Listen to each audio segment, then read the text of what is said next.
असलकुम everyone, I welcome you all here.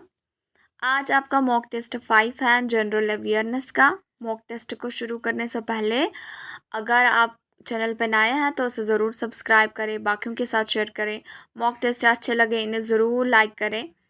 और अगर आपको हमारे पीडीएफ चाहिए आप हमारा टेलीग्राम चैनल ज्वाइन कर सकते हैं, नीचे लिंक डिस्क्रिप्शन में है, या आप डायरेक्टली अपना टेलीग्राम खोलें। वहाँ सर्च में आप JK ICOM दें। ये पब्लिक चैनल है, आपको दिख जाएगा, वहाँ से भी आप इसे डायरेक्टली ज्वाइन कर सकते हैं। तो आज आपका मॉक टेस्ट 5 है और हम VLW में पढ़ा रहे हैं, रीजनिंग पढ़ा रहे हैं। आप वो वीडियोस देख सकते हैं, आपके लिए बहुत हेल्पफुल होंगे। आज आपका मॉक टेस्ट 5 है, हमारे 20 क्वेश्चंस हैं एज यूजुअल जितने होते हैं। 20 क्वेश्चंस है इस मॉक टेस्ट में। 15 आपका स्कोर होना चाहिए। 15 से ज़्यादा रहे तो बहुत अच्छी बात है, 15 से कम रहे तो घबराने की बात नहीं है। थोड़ा सा हार्ड वर्क, अपनी मेहनत को बढ़ाने की ज़रूरत है। आपको ज़्यादा हार्ड वर्क करने की ज़रूरत है ताकि आप भी इम्प्रूवमेंट लेवल पे आ जाएं। और एक बात, जितना भी आपका स्कोर आएगा ऑनेस्टली आप अपना स्कोर हमें कमेंट्स में बोलेंगे, फिर हम रैंक को डिस्क्लोज़ करेंगे, अनाउंस करेंगे कि फ़र्स्ट रैंक पे कौन आया। First rank, second rank, third rank, इन 3 रैंक्स को हम डिस्क्लोज़ करेंगे। आप ऑनेस्टली अपना स्कोर सब सारे बोलें, चाहे किसी का कम हो, किसी का ज़्यादा हो, किसी का बराबर में हो, आप सब अपना कमेंट्स में बोलेंगे। तो देखते हैं आज कौन आया फर्स्ट। पिछले 4th मॉक टेस्ट में रैंक फर्स्ट पे आई है प्रिया शर्मा, बहुत अच्छी बात है, 20 आउट ऑफ 20 इन्होंने लिए हैं। सेकंड रैंक पे आए हैं सज्जाद जरगर, रुद्रा, उबैद अब्दुल्ला। ये इन्होंने यहाँ पे लिखा मैंने नहीं है, इन्होंने 19 आउट ऑफ 20 लिए हैं। इन्होंने 19 आउट ऑफ 20 लिए हैं इन 3 बच्चों ने। ओके, तो थर्ड रैंक पे जो आए हैं जिन्होंने 18 मार्क्स लिए हैं वह सज्जाद वानी, Gauhar Khande, urban Pendu and वर्षा डोगरा। इन बच्चों का ये रैंक लिस्ट है। आज भी अपना कमेंट्स में आप अपना स्कोर देंगे। This is your first question on your screen. Whose statement is that if any government director ignores the elements, then it will surely have to be liable to the public for this।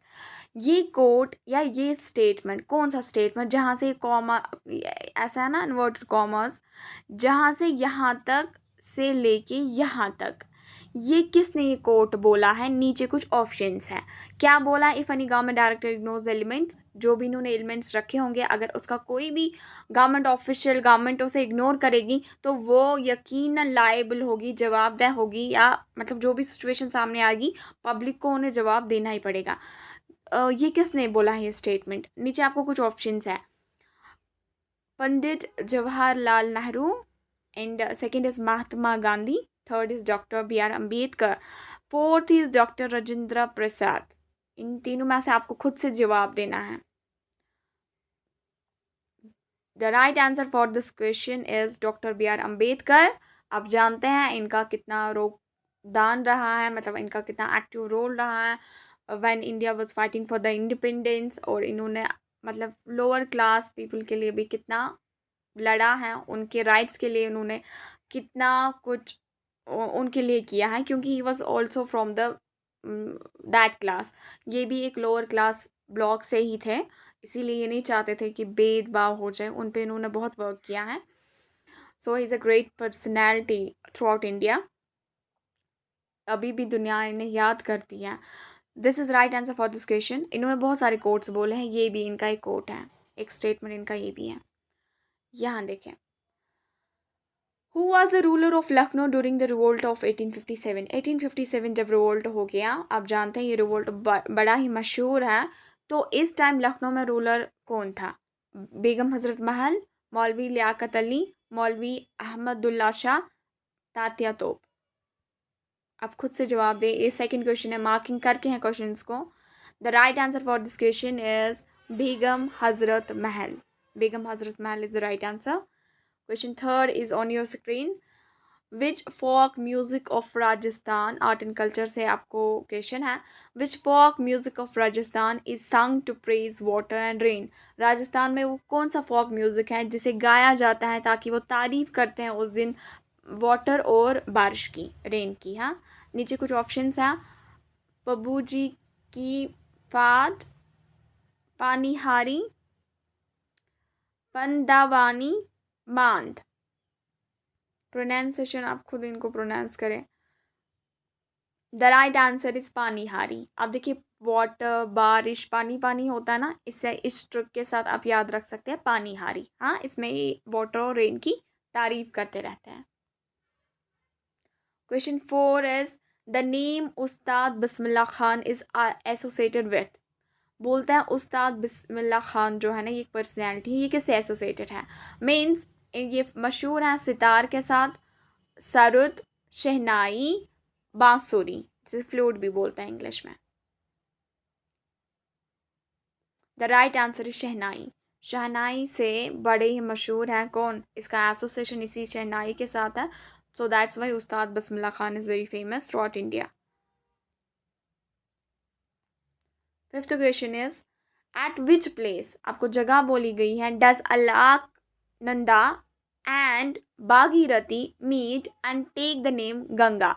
वो कौन सी जगह है जहाँ पे अलकनंदा और भागीरथी मिलता है और वहीं पे उसे फिर नाम पड़ता है गंगा? आप जानते हैं ना, गंगा का फर्स्ट जो पहली लाइन इसकी आती हैं, फर्स्ट फॉर्म में जब आता है गंगा, मतलब गंगा नाम पढ़ने से पहले वो भागीरथी होती है, फिर वो एक जगह पे दूसरे के साथ मिल जाता है, वहाँ पे उसे नाम पड़ता है गंगा। आपको वो प्लेस बोलनी है। प्लेस देवप्रयाग, इलाहाबाद, हरिद्वार, ऋषिकेश। इनमें से वो कौन सी है? The right answer is Devprayag. Devprayag वही है जहाँ मिलते हैं Bhagirathi and Alaknanda and they form the Ganga. Ganga वहीं पे नाम पड़ता है। Question 6 is on your screen. Which of the following river is known as India's river of sorrow. किस इन चारों में से किस रिवर को बोलते हैं इंडिया रिवर ऑफ सॉरो? नीचे कुछ ऑप्शंस हैं, होगली है, दामोदर है, घाघरा है, कोसी है। आप खुद से जवाब दें। The right answer is Kosi. Kosi को सौरो ऑफ बिहार भी बोलते हैं और इंडियाज रिवर ऑफ सौरो भी बोलते हैं। क्या बोलते हैं इसको? दूसरा नाम क्या है इसका कोसी का? Sorrow of Bihar. Question 7 is which is the largest populated state of India. India की largest populated in terms of area नहीं हम बोल रहे हैं, हम पॉपुलेशन के हिसाब से बोल रहे हैं। हाँ, पॉपुलेशन के हिसाब से इंडिया की सबसे लार्जेस्ट स्टेट कौन है जहाँ पे सबसे ज़्यादा आबादी है? मध्य प्रदेश, आपकी डेमोग्राफी से ये क्वेश्चन है, उत्तर प्रदेश, महाराष्ट्र, राजस्थान। ये सब जानते होंगे, बच्चों को भी पता होती है। उत्तर प्रदेश है ना, ये सबसे ज़्यादा पॉपुलेटेड स्टेट है इंडिया की। आपको क्वेश्चन पूछा गया है which of the following periods is considered as a period of steady population growth in India. इन चारों में से वो कौन सा पीरियड है, वो कौन सा टाइम पीरियड है जिसे स्टेडी पॉपुलेशन ग्रोथ के नाम से इंडिया में याद किया जाता है या माना जाता है?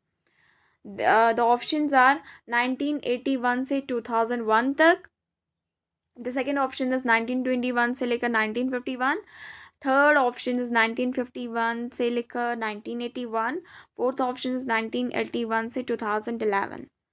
आप जानते हैं ना, जब हम पॉपुलेशन ग्रोथ को पढ़ते हैं तो उसमें कुछ पीरियड्स आते हैं, 5 पीरियड्स, 4 पीरियड्स आते हैं।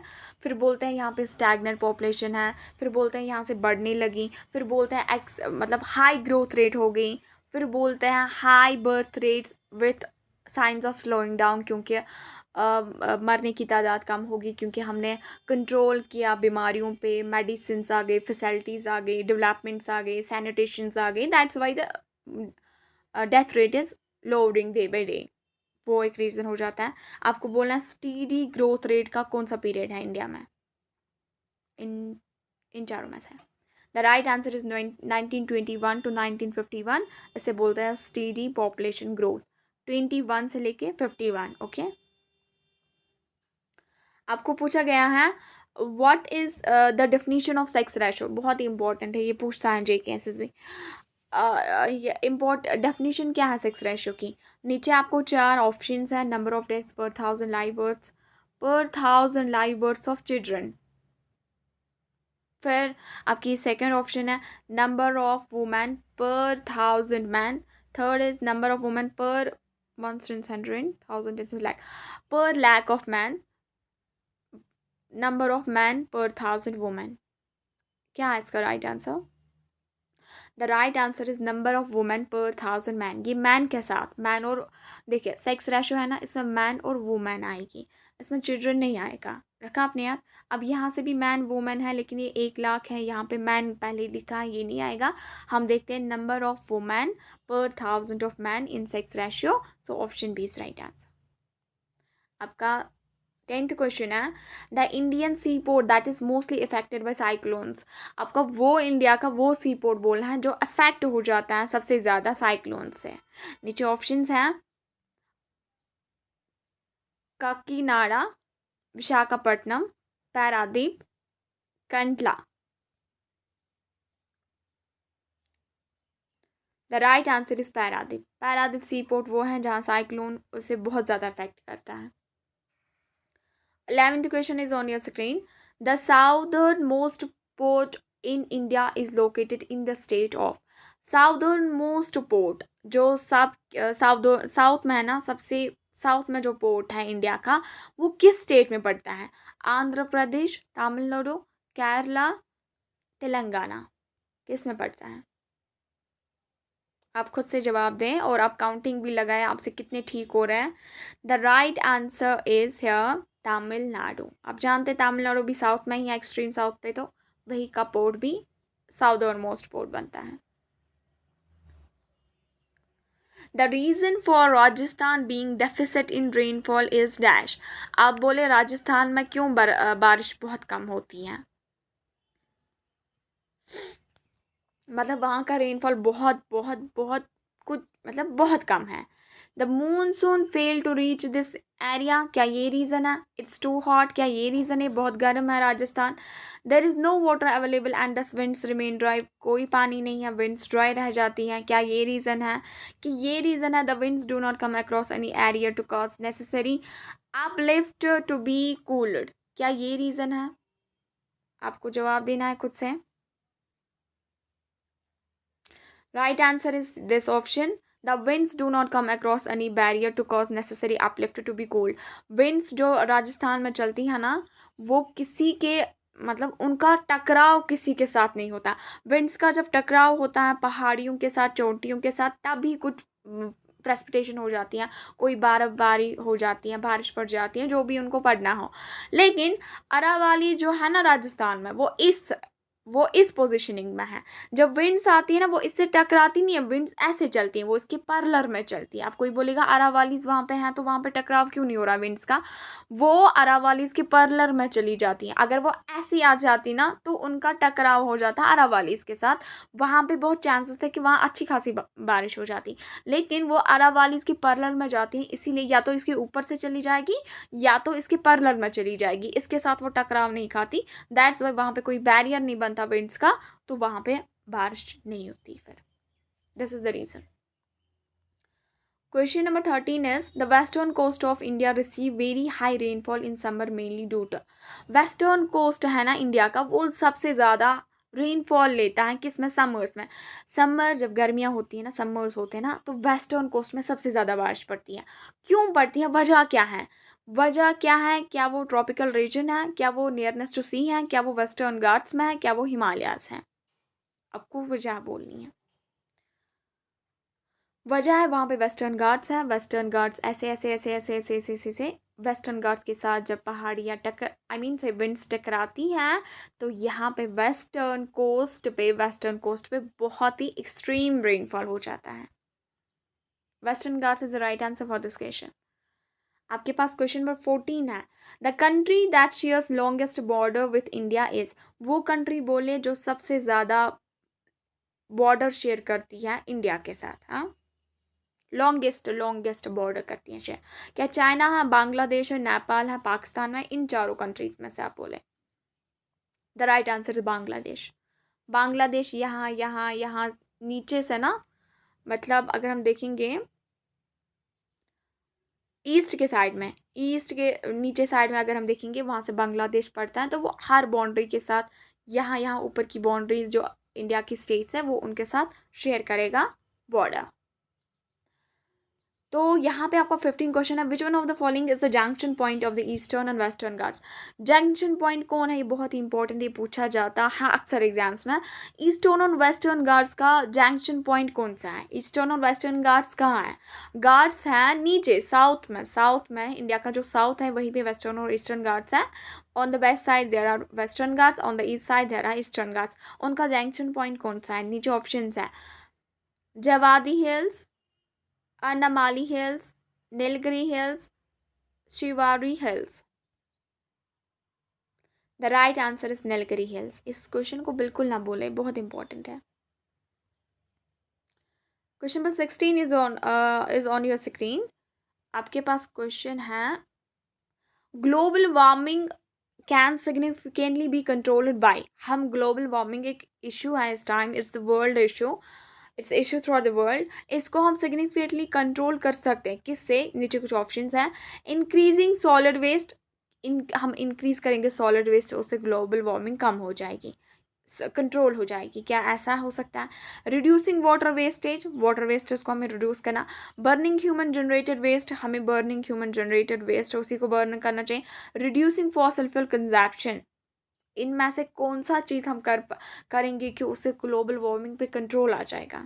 The right answer is reducing fossil fuel consumption. हम इस पे कंट्रोल लाएंगे ना, ग्लोबल वार्मिंग खुद कंट्रोल पे आ जाएगी। Question number 17 is on your screen. In December 2021 recently ऐसी बात हुई है, Askot wild life sanctuary has been declared as an eco sensitive zone. इस वाइल्ड लाइफ सेंचुरी को इको सेंसिटिव जोन डिक्लेयर किया गया by the union environment ministry. किसने? Union environment ministry. It is situated in which state? आप बोलिए ये किस state में सिचुएटेड है? Uttarakhand, Madhya Pradesh, Gujarat, Karnataka. The right answer is Uttarakhand. ये उत्तराखंड में है। यहाँ देखें, in which of the following states is the Bhadra wild life sanctuary situated. ये वाइल्ड लाइफ सेंचुरी कहाँ पे सिचुएटेड है? क्या गुजरात में है, वेस्ट बंगाल में है, कर्नाटका में है, बिहार में है? The right answer is Karnataka. Karnataka is right answer for this question. 19th question is on your screen. Science that deals with the relationships between living organisms with their physical environment and each other is called. वो science जो deal करता है, relation जो दिखाता है living organism जो भी हैं दुनिया में, विद देयर फिजिकल एनवायरनमेंट, जो उनका फिजिकल एनवायरनमेंट है, with each other, living organisms उनका एनवायरनमेंट और इनको आपस में लिविंग ऑर्गेनिज्म जितने भी होंगे उनका आपस में रिलेशन जो ये दिखाता है उसे क्या बोलते हैं? इकोसिस्टम बोलते हैं, बायोडाइवर्सिटी बोलते हैं, एनवायरनमेंट बोलते हैं, इकोलॉजी बोलते हैं। The right answer for this question is ecology. Ecology is the right answer. Okay, question number 20th, this is last question, it's on your screen. Enrichment of water bodies by nutrient that causes great damage to the ecosystem, वो उसे क्या बोलते हैं? पहले हम आपको question समझाएंगे। बोलते हैं कि अगर वाटर बॉडीज में बहुत ज़्यादा न्यूट्रिएंट्स पैदा होगी, जैसे कोई पॉन्ड है उसमें बहुत ज़्यादा न्यूट्रिएंट्स बहुत ज़्यादा बढ़ गए, वहाँ पे फिर इकोसिस्टम को डैमेज होता है उस न्यूट्रिएंट के बढ़ने से। उसको क्या बोलते हैं? क्या उसे इवापो ट्रांसपायरेशन बोलते हैं, फोटोपिरोइडिज्म बोलते हैं, यूट्रोफिकेशन बोलते हैं, ग्रीन हाउस इफेक्ट बोलते हैं? None of these. The right answer is eutrophication. Eutrophication जो आप बोलें, यूट्रोफिकेशन उसे इसलिए बोलते हैं। देखिए क्या होता है, ये एक पॉन्ड है, इसमें न्यूट्रिएंट्स बहुत ज़्यादा बढ़ गए हैं। अब न्यूट्रिएंट्स बढ़ गए, आप खुश हो जाएंगे, मैम न्यूट्रिएंट्स बढ़ गए, अब क्या हो गई? ये तो अच्छी बात है। ये अच्छी बात नहीं है, बुरी बात होती है। कैसे बुरी बात होती है? जब पॉन्ड में या किसी वाटर बॉडीज़ में न्यूट्रिएंट्स बढ़ जाते हैं वहाँ पर क्या हो जाता है? वहाँ पे उसके सरफेस पे जो भी पानी है ना, उसके सरफेस पे पूरा कवर कर लेता है, एक प्लांट ग्रोथ हो जाती है, छोटे छोटे प्लांट्स वहाँ पे ग्रो हो जाते हैं। जैसे ये वाटर बॉडी है, ठीक, यहाँ पे न्यूट्रिएंट्स पानी में बहुत हो गए, और यहाँ इसकी सतह पे हर जगह वाटर के सरफेस पे प्लांट्स ग्रो हो जाएंगे, छोटे छोटे छोटे छोटे छोटे छोटे।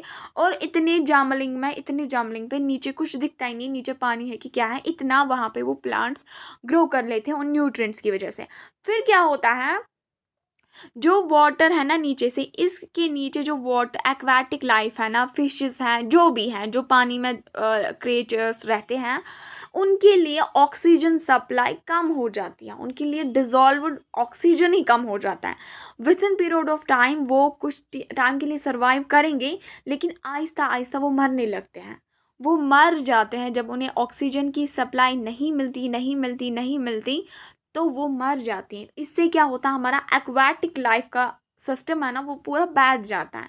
इसीलिए उसका होना ये डैमेज कर लेता है टू द इकोसिस्टम, जो भी वहाँ का सिस्टम होता है वो उसे कम्प्लीटली डैमेज कर लेता है, उसे यूट्रोफिकेशन बोलते हैं।